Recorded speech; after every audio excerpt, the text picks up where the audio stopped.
वाराणसी में सिविल जज senior division की कोर्ट के द्वारा 12 मई को आदेश किया गया था कि कोर्ट कमीशन की कार्रवाई वो चालू की जाए और 17 मई को कोर्ट में रिपोर्ट पेश की जाए। 12 मई के आदेश के बाद जो 3 कोर्ट कमिश्नर्स हैं उन्होंने निर्णय लिया था कि 14 तारीख से कोर्ट कमीशन की कार्रवाई उस दिन तक करेंगे जब तक ये कार्रवाई समाप्त नहीं हो जाती है।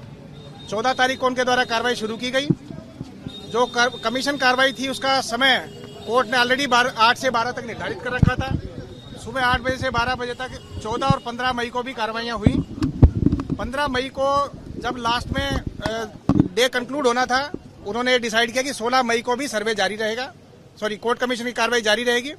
वो कोर्ट कमीशन की कार्रवाई आज 16 तारीख को भी चली और लगभग 2.25 घंटे चलने के उपरांत 10:15 बजे आज कोर्ट कमीशन ने अपनी कार्रवाई को कंक्लूड कर दिया है। आज ये कोर्ट कमीशन की कार्रवाई वाराणसी के जो आदि विश्वेश्वर ओल्ड टेम्पल कॉम्प्लेक्स के बारे में जो न्यायालय के आदेश से की जा रही थी वो समाप्त हो गई है और अब आज के 10:15 बजे के बाद इस कोर्ट कमीशन की कार्रवाई में कल जब तक अदालत में जवाब नहीं लग जाता है तब तक कोई कार्रवाई नहीं होनी है।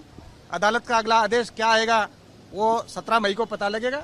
सभी पक्षकार बड़े ही संतुष्ट होकर वापस गए हैं। सभी पक्षकारों का इसमें पूरा योगदान रहा है और कोर्ट के आदेश जो भी थे उसका सभी पक्षकारों ने बराबर पालन किया।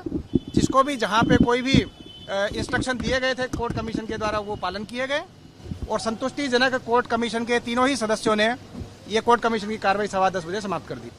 क्योंकि काशी विश्वनाथ मंदिर के दर्शन भी चालू हैं और श्रद्धालुओं को एक भी मिनट दर्शन करने से रोका नहीं गया। केवल गेट नंबर 4 जहां पे कोर्ट कमीशन और बाकी सदस्यों की एंट्री थी वो केवल एंट्री श्रद्धालुओं के लिए बंद थी, बाकी सारी एंट्री चालू थी। काशी विश्वनाथ मंदिर परिसर में सामान्यतः जो भी उद्घोष होते हैं उसके अलावा अनयूजुअल किसी भी टाइप का कोई भी नारा कहीं भी नहीं लगा। कोर्ट कमीशन को अंदर क्या दिखा इसकी भी कोई जानकारी किसी भी पक्ष के द्वारा बाहर नहीं दी गई है।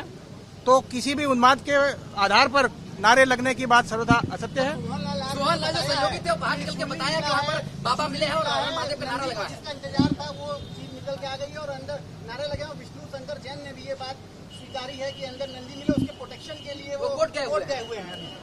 कोर्ट कमिश्नर के द्वारा सभी पक्षकारों को निर्देश दिए गए थे कि रिपोर्ट कोर्ट में 17 मई को पेश होगी और तब तक कोई ये डिस्क्लोज ना करे कि अंदर क्या मिला है। लेकिन किसी ने अपनी निजी इच्छा से कुछ बताने की कोशिश की है तो कोई भी उसकी जो पुख्ता उसकी जो प्रामाणिकता वो किसी के द्वारा भी प्रूव नहीं की जा सकती। कोर्ट और सिर्फ कोर्ट इस सूचना का कस्टोडियन है। अगर किसी भी पक्ष ने आपको ये बात बताई है तो ये उनकी निजी विचार हैं। इससे कोर्ट कमीशन की कार्रवाई का कोई लेना नहीं। ये कल की सूचना है। कल किसी एक टीम मेंबर को बाहर करने की जानकारी हुई थी और करीब 15-20 मिनट उनको बाहर रखा गया था। उसके बाद कोर्ट कमीशन ने दोबारा उनको कार्रवाई का पार्ट बनने के लिए अलाउ कर दिया गया था और ये परसों के आधार पे हुआ था कि परसों उन्होंने काफी ऐसी जानकारी लोगों को दी जो कि कोर्ट की कॉन्फिडेंशियलिटी क्लॉज के बाहर थी। इसलिए कल 15-20 मिनट के लिए उनको डिबार किया गया था। दोबारा से उनको कोर्ट कमीशन में शामिल किया गया। आज सारे पक्षकार शामिल थे, आज किसी को डिबार नहीं किया गया। आज बहुत संक्षिप्त कार्रवाई होनी थी, वो संक्षिप्त कार्रवाई पूरी हो गई है। वादी पक्ष या प्रतिवादी पक्ष कोर्ट क्यों गया उसका जवाब प्रशासन नहीं दे सकता। आधिकारिक जितनी जानकारी थी वो आपको दे दी गई है।